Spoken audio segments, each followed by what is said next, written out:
اعوذ باللہ من الشیطان الرجیم بسم اللہ الرحمن الرحیم۔ دوستو، آج میں اپنے ناظرین کو اپنے دوستوں کو حضرت یعقوب علیہ السلام کے بارے میں بتانے جا رہا ہوں۔ تو جن دوستوں نے میرا چینل میری آس ٹی وی کو سبسکرائب نہیں کیا ہے تو ان دوستوں سے گزارش ہے کہ میرے چینل کو سبسکرائب کریں تاکہ میں اپنے دوستوں کو انبیاء کرام کے بارے میں بتا سکوں اور میری ہر آنے والی ویڈیو آپ دوستوں تک بآسانی سے پہنچے۔ اس کے لیے بیل آئیکن کو ضرور دبائیں۔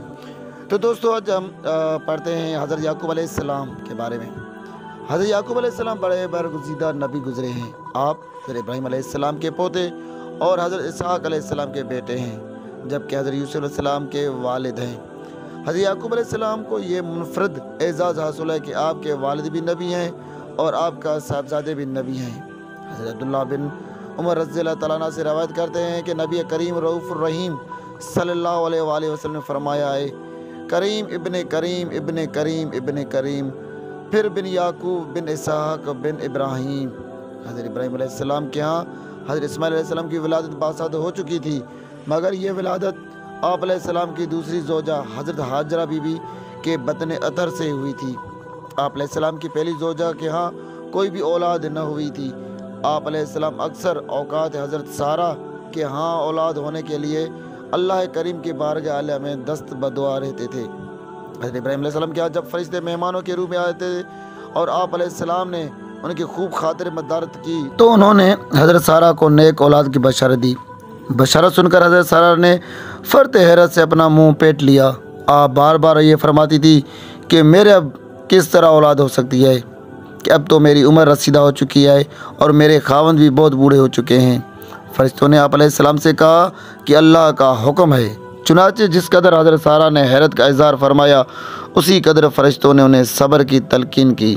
سورہ ہود کی آیت نمبر 31 میں ارشاد باری تعالیٰ ہوتا ہے کہ ترجمہ، تو ہم نے اسے سارہ کو اسحاق کی بشارت دی اور اس کے بعد یعقوب بھی، یعنی حضرت ابراہیم علیہ السلام اور حضرت سارہ نے یہ کہا تھا کہ اے فرشتوں، بھلا یہ کس طرح ہو سکتا ہے جبکہ ہم دونوں ہی بوڑھے ہو چکے ہیں۔ یہ خوشخبری جب حضرت ابراہیم علیہ السلام اور حضرت سارہ علیہ السلام کو ملی تو حضرت سارہ کی عمر 90 برس کی تھی، جبکہ حضرت ابراہیم علیہ السلام کی عمر 100 برس سے زیادہ ہو چکی تھی۔ اس عمر میں بھلا کوئی کس طرح اولاد کا تصور کر سکتا ہے، مگر اللہ کریم ہے تو ہر شے پہ وہ قادر ہے۔ اللہ کریم نے یہ خوشخبری اس طرح عطا فرمائی کہ نہ صرف یہ کہ تمہیں اسحاق جیسا بیٹا عطا ہوگا بلکہ تم دونوں اس کا بیٹا یعقوب بھی دیکھو گے۔ یعنی حضرت ابراہیم اور حضرت سارہ نے جب اپنی زیان عمر کو کہا تو مولا کریم نے انہیں یہ خوشخبری سنائی کہ تم دونوں اپنی عمروں سے کہ زیادہ ہونے کی فکر مت کرو، کیونکہ تمہیں ہی ہم نے اتنی عمر عطا فرمائی ہے کہ تم اپنا پوتا بھی دیکھو گے۔ یہ سن کر دونوں ہی خوشی سے نہال ہو گئے۔ حضرت اسحاق کی ولادت باسعادت حضرت ابراہیم علیہ السلام کے گھر حضرت اسماعیل علیہ السلام کی ولادت باسعادت کے قریب 14 برس بعد ہوئی۔ جب حضرت اسحاق علیہ السلام کی ولادت ہوئی تو آپ علیہ السلام کے والدہ ماجد حضرت ابراہیم علیہ السلام کی عمر 100 سے متواجز اور آپ علیہ السلام کی والدہ مائدہ کی عمر 90 برس سے تجاوز کر چکی تھی۔ حضرت اسحاق کی ولادت باسعادت فلسطین میں ہوئی اور وہیں آپ نے اپنی حیات قدس بسر فرمائی۔ عیسائیوں اور یہودیوں کے کتب میں لکھا ہے کہ حضرت اسحاق علیہ السلام کی شادی طویل سے ہوئی تھی۔ اس وقت حضرت اسحاق علیہ السلام کی عمر سے قریب 40 برس تھی۔ کچھ عرصے بعد حضرت اسحاق علیہ السلام کے ہاں اولاد نہ ہوئی تو آپ علیہ السلام نے اللہ کی بارگاہ عالیہ میں دعا کی۔ حضرت اسحاق علیہ السلام کی دعا قبولیت کے بعد آپ کے ہاں جڑواں بیٹے پیدا ہوئے۔ پہلا بیٹا پیدا ہونے والے بیٹے کا نام عیس رکھا گیا اور بعد میں پیدا ہونے والے کا نام یعقوب رکھا گیا۔ حضرت یعقوب کو اسرائیل کہا جاتا ہے اور انہی کی اولاد کو بنی اسرائیل کہا گیا۔ جب حضرت اسحاق علیہ السلام کے دونوں فرزند جوان ہو گئے تو حضرت اسحاق علیہ السلام نے حضرت عیس کی شادی حضرت اسماعیل علیہ السلام کی صاحبزادی سے کر دی اور حضرت یعقوب علیہ السلام سے فرمایا کہ تمہیں کنعان کی سردار کی بیٹی سے بیاہ دوں گا۔ جب حضرت یعقوب علیہ السلام کی والدہ نے فرمایا کہ میں تمہاری شادی تمہارے ماموں کی بیٹی سے کروں گی جو کہ مالدار ہے اور پورے ملک شام میں کوئی بھی اس کی برابری نہیں کر سکتا، ان سب باتوں کو سن کر حضرت یعقوب علیہ السلام کہا کرتے تھے کہ میں شادی نہیں کرنی ہے۔ حضرت اسحاق علیہ السلام کی دعا کی قبولیت۔ حضرت اسحاق علیہ السلام نے اپنے دونوں بیٹوں میں بڑے بیٹے حضرت ایس کے ساتھ بہت زیادہ پیار کیا کرتے تھے اور انہیں دل و جان سے چاہتے تھے۔ حضرت ایس اپنا زیادہ تر وقت شکار کرنے میں گزارتے تھے، جبکہ حضرت یعقوب علیہ السلام شکار کے بالکل بھی شوقین نہیں تھے۔ حضرت یعقوب علیہ السلام کو ان کی والدہ بہت چاہتی تھی اور بہت پیار کرتی تھی۔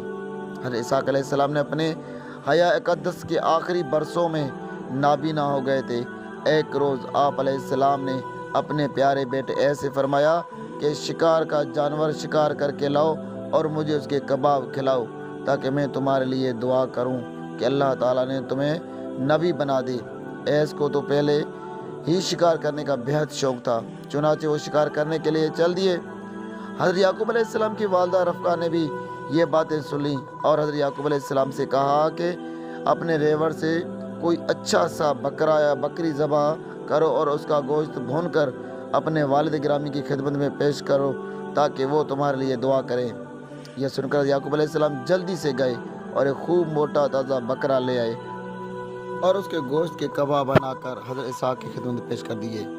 حضرت اسحاق علیہ السلام نے کباب کھا کر بہت خوش ہوئے۔ حضرت اسحاق چونکہ نابینا ہو چکے تھے، چنانچہ انہیں یہ معلوم نہیں ہو رہا تھا کہ یہ کباب کون لایا ہے۔ کباب کھا کر حضرت اسحاق نے دریافت کیا کہ یہ کون یہ کباب بنا کر لایا ہے۔ حضرت یعقوب علیہ السلام کی والدہ مائدہ سے بولیں کہ یہ جو بھی کباب لایا ہے اس کے لیے آپ دعا فرما دیں۔ چنانچہ حضرت اسحاق نے کباب لانے والے کے لیے نبوت کی دعا فرما دی کہ اللہ کریم جس نے مجھے یہ کباب کھلائے ہیں اس کو اور اس کی اولاد کو نبوت سے سرفراز فرما۔ کچھ دیر کے بعد ایس بھی شکار سے واپس آئے اور کباب بنا کر حضرت اسحاق کی خدمت میں پیش کیے۔ حضرت اسحاق نے فرمایا کہ کباب تو میں پہلے ہی کھا چکا ہوں اور کباب لانے والے کے حق میں دعا بھی کر چکا ہوں۔ اے ایس، تیری دعا تو تیرے بھائی یعقوب نے لے لی ہے۔ اس بات کو سن کر ایس کو تیش آ گیا اور غصے کی حالت میں کہنے لگے، میں تو کسی بھی حالت میں یعقوب کو نہیں چھوڑوں گا۔ حضرت اسحاق علیہ السلام نے ایس کو فرمایا کہ خبردار، یعقوب علیہ السلام کو کچھ نہ کہنا، اور میں تمہارے لیے بھی دعا کروں گا کہ تمہاری اولاد بہت زیادہ پھیلے۔ اس دعا کی برکت سے ایس کی اولاد بہت زیادہ پھیلی۔ مغرب اور سکندریہ اور دریا کے کنارے آپ ہی کی اولاد پھیل گئی تھی۔ ایس کے ایک بیٹے کا نام روم تھا۔ اس نام سے پورا ملک منسوب ہو گیا تھا اور سلطنت روم کہلاتا ہے۔ شام کی طرف روانگی۔ ایس کی دھمکی حضرت اسحاق کی زوجہ نے سن لی تھی اور انہوں نے حضرت یعقوب علیہ السلام کو بتلا دیا کہ تمہارا بڑا بھائی تمہارا جانی دشمن بن چکا ہے۔ چنانچہ حضرت یعقوب علیہ السلام اسی خوف سے کہ کہیں ایس مجھے کوئی نقصان نہ پہنچا دے اور جان ہی سے نہ مار دے، تو سارا دن گھر میں ہی رہتے اور جب رات ہوتی تو باہر نکلتے۔ اس طرح حضرت یعقوب علیہ السلام 1 سال تک اپنے دن رات گزارتے رہے گھر میں ہی۔ 1 سال بعد حضرت اسحاق نے وصال فرمایا۔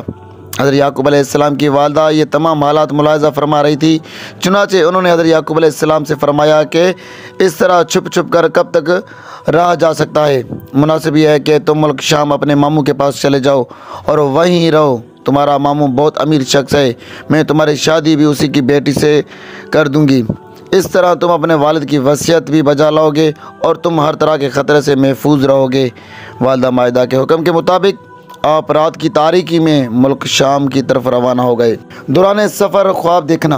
حضرت یعقوب علیہ السلام گھر سے ضروری سامان لے کر رات کی تاریکی میں ملک شام کی طرف روانہ ہو گئے۔ دوران سفر ایک رات آپ علیہ السلام کو محو استراحت تھے کہ آپ نے خواب دیکھا کہ ایک نہایت طویل ترین سیڑھی ہے جو کہ زمین سے آسمان تک بلند ہے۔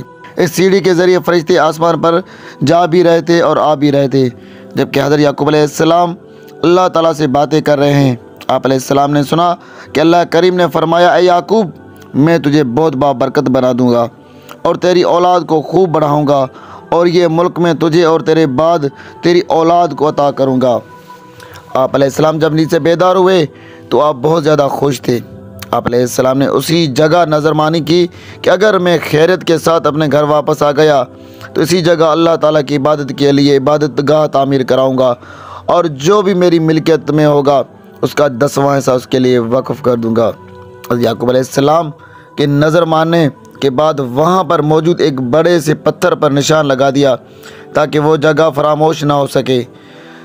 چلتے ہوئے آپ نے اسی جگہ کا نام بیت ایل یعنی خانہ خدا رکھا۔ اسی جگہ پر بعد میں حضرت یعقوب علیہ السلام نے بیت المقدس تعمیر کروایا تھا۔ رشتہ ازدواج میں منسلک ہونا۔ منزلوں پر منزلیں طے کرتے ہوئے حضرت یعقوب علیہ السلام ملک شام کے علاقے حران میں اپنے ماموں کے پاس پہنچ گئے۔ آپ کے ماموں کا نام لابان بتلایا جاتا ہے۔ کہا جاتا ہے کہ آپ علیہ السلام کے ماموں علاقے حران کے نامور تاجر نہایت مالدار شخص تھے۔ حضرت یعقوب علیہ السلام کے ماموں کو پورے علاقے میں ایک نہایت معتبر شخصیت تسلیم کیا جاتا تھا، جبکہ آپ کے کاروباری ساکھ بھی بڑی متاثر کن تھی۔ آپ علیہ السلام کے ماموں کی 2 بیٹیاں غیر شادی شدہ تھیں۔ بڑی بیٹی کا نام لیا جبکہ چھوٹی بیٹی کا نام راحیل تھا۔ دونوں بیٹیاں ہی قبول صورت اور قابل رشک سیرت کے حامل تھیں۔ جب علاقہ حران میں حضرت یعقوب علیہ السلام نے کچھ عرصہ گزار لیا تو آپ نے وہاں پر کام کاج کرنے کی کوشش کی، مگر یہاں صورتحال ہی تبدیل ہو گئی، کیونکہ اپنے ماموں کو حضرت یعقوب علیہ السلام نے اپنی شادی کے سلسلے میں ہی والدہ ماجدہ کا پیغام پہنچایا تو انہوں نے ایک شرط رکھ دی، کیونکہ اس دور میں یہی رواج ہوا کرتا تھا کہ حق مہر کے طور پر دلہن کے طلبگار کو محنت مزدوری کرنا ہوتی ہے۔ حضرت یعقوب علیہ السلام نے اپنے ماموں کی والدہ کی فرمائش کے بارے میں بتلا دیا اور یہ بھی کہا کہ آپ علیہ السلام ان کی چھوٹی بیٹی راحیل کے ساتھ شادی کرنے کی خواہش مند ہیں۔ آپ علیہ السلام کے ماموں نے ایک شرط پر رشتہ دینا قبول کیا کہ آپ 7 برس تک ان کی بکریاں چرائیں گے۔ بعض روایت میں یہ بھی آتا ہے کہ آپ کے ماموں نے 7 برس کھیتی باڑی کی بھی شرط رکھی تھی۔ جب 7 برس کا عرصہ بیت گیا تو آپ کا نکاح ہو گیا۔ یہ نکاح آپ علیہ السلام کی ماموں کی بڑی بیٹی کے ساتھ ہوا تھا۔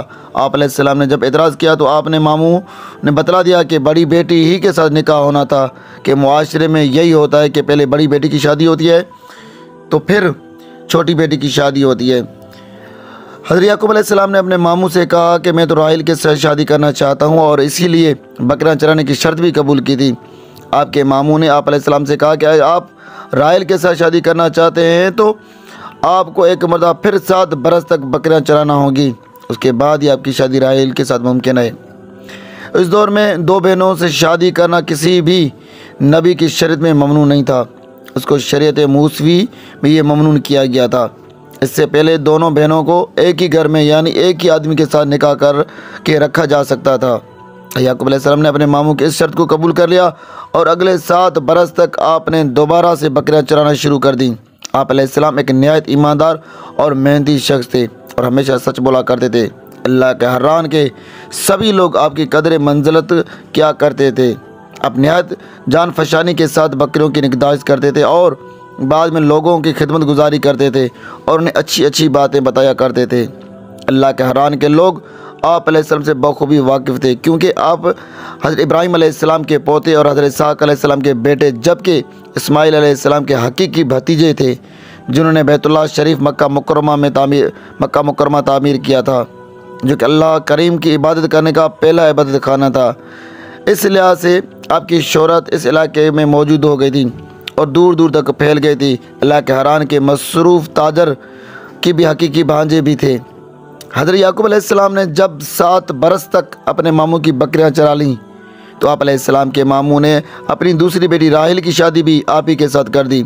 آپ نے یہ نہیں کیا کہ شادی کے بعد بکریاں چرانا ترک کر دیتے، بلکہ آپ نے شادی کے بعد بھی بغیر کسی شرط کے مزید 6 برس اپنے ماموں کی بکریاں چرائی۔